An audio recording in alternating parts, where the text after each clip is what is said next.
On est amené à vivre des choses qui sont presque insurmontables. Et ces fragilités-là, il ne faut pas les refuser, il faut les accepter pour les soigner et les réparer.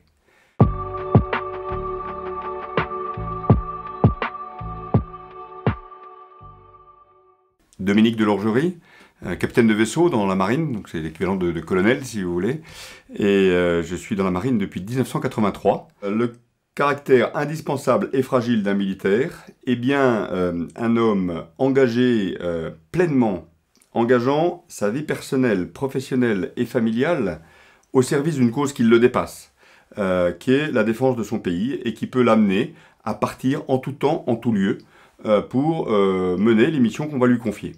Nous sommes des soldats de la paix, hein, même si il faut qu'on soit prêt à être opérationnel et être capable d'utiliser des outils qui peuvent engendrer la mort chez autrui et la responsabilité de notre propre vie.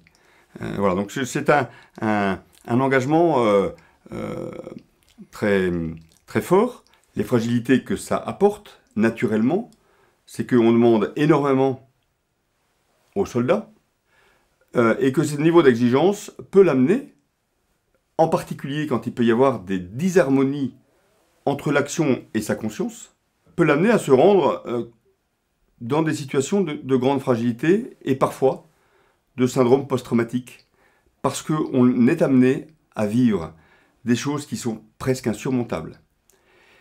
Et ces fragilités-là, il ne faut pas les refuser, il faut les accepter, essayer de les comprendre, essayer de les verbaliser pour les soigner et les réparer. Quand on dit qu'on est pleinement disponible, c'est quelque chose qui est très exigeant. Je suis parti en une demi-heure pour 3 mois alors que ce n'était pas prévu. Je ne savais pas où j'allais, enfin je savais sur quel territoire j'allais, mais je n'avais pas le temps que j'allais y rester, ce que j'allais y faire et quel serait mon engagement là-bas. Ma famille l'a supporté, j'avais 2 enfants à ce moment-là. Parler des fragilités, c'est quelque chose qui n'est pas facile, à tous les niveaux.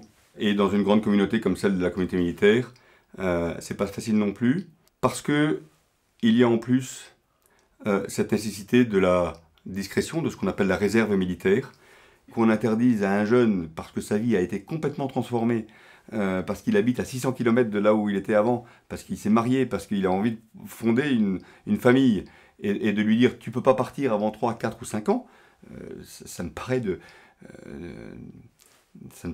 incompréhensible. Et c'est pourtant le cas, et on n'a pas le droit de l'exprimer. On est une communauté à part, qui n'avons pas encore de parole collective. Et voilà. Le militaire a le droit de parler de ses fragilités, c'est même un devoir, parce que je pense que s'il veut être efficace, il faut qu'il soit épanoui et heureux, et que s'il a des fragilités, il faut qu'il arrive à les surmonter. Et on ne peut surmonter une fragilité que si l'on en parle. On a d'énormes réticences à verbaliser et à reconnaître. Bien sûr. C'est plus facile de rester dans le silence.